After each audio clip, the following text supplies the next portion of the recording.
വീണ്ടും ഡ്രോൺ ആക്രമണം. കഴിഞ്ഞ 48 മണിക്കൂറിനുള്ളിൽ UAE നേരിട്ടത് 6 ഡ്രോണുകൾ. ഇറാഖിൽ നിന്നും അയച്ച ഡ്രോണുകൾ സിവിലിയൻ സുപ്രധാന മേഖലകളെയാണ് ലക്ഷ്യമിട്ടത്.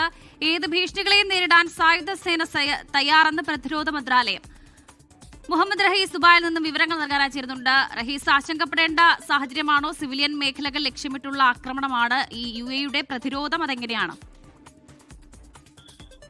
കഴിഞ്ഞ 2 ദിവസത്തിനിടെ ഏതാണ്ട് 6 തവണ 6 ഡ്രോൺ ആക്രമണങ്ങളെ നേരിട്ടു എന്നുള്ളതാണ് നിലവിൽ UAE അറിയിക്കുന്നത്. നേരത്തെ തന്നെ 3 ഡ്രോൺ ആക്രമണങ്ങളെ നേരിട്ടിരുന്നു എന്നുള്ള വിവരം പുറത്തു വന്നിരുന്നു. അത് പ്രധാനമായിട്ടും ഈ അബുദാബിയുടെ ബാറക്ക ന്യൂക്ലിയർ പവർ പ്ലാന്റിന് നേരെ ഉണ്ടായ ആക്രമണം, അത് അൽ ദഫ്ര റീജിയനിൽ ഉണ്ടായ ആക്രമണമാണ്. ആ മേഖലയിലെ ബാറക്ക ന്യൂക്ലിയർ പവർ പ്ലാന്റിന് നേരെ ഉണ്ടായ ആക്രമണത്തോട് കൂടിയിട്ടാണ് ഈ വിവരം പുറത്തു വരുന്നത്. അങ്ങനെ 3 ഡ്രോണുകളാണ് UAE അതിർത്തിയിലേക്ക് എത്തിയതെന്നും അത് ഫലപ്രദമായി ചെറുക്കാൻ കഴിഞ്ഞിട്ടുണ്ട് എന്നും വിചാരിച്ച തരത്തിൽ ഭംഗിയായി തന്നെ അതിനെ ചെറുത്തുവെന്നും മറ്റു പ്രശ്നങ്ങളില്ല എന്നും ഒക്കെ പ്രതിരോധ മന്ത്രാലയം അറിയിച്ചിരുന്നു. പക്ഷേ അപ്പോഴും ഏറ്റവും നിർണായകമായി നിന്നിരുന്ന ഒരു ചോദ്യം, ഇത് ഏത് മേഖലയിലൂടെയാണ് ആക്രമണം ഉണ്ടായത് എന്നാണ്.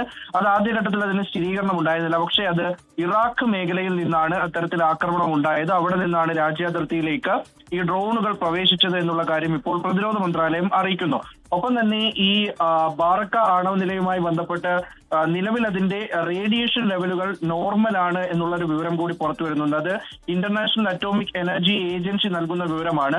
അപ്പോൾ റേഡിയേഷൻ ലെവലുകൾ ശരിയാണ്, കൃത്യമായി തന്നെ പോകുന്നു. നേരത്തെ എങ്ങനെയായിരുന്നു ഉണ്ടായിരുന്നത് അതുപോലെ തന്നെയാണ്, മറ്റു പ്രശ്നങ്ങളൊന്നും ഇല്ല എന്നുകൂടി അറിയിക്കുന്നുണ്ട്.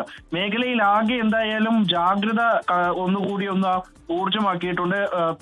ഈ സുരക്ഷാ പരിശോധന, ഒപ്പം തന്നെ സുരക്ഷാ ജാഗ്രതകളൊക്കെ നിർവഹിച്ചിട്ടുണ്ട്. വലിയ തരത്തിലുള്ള ആക്രമണമൊന്നും ഉണ്ടായിട്ടില്ല എന്നും റിപ്പോർട്ട് ചെയ്യുന്നുണ്ട്.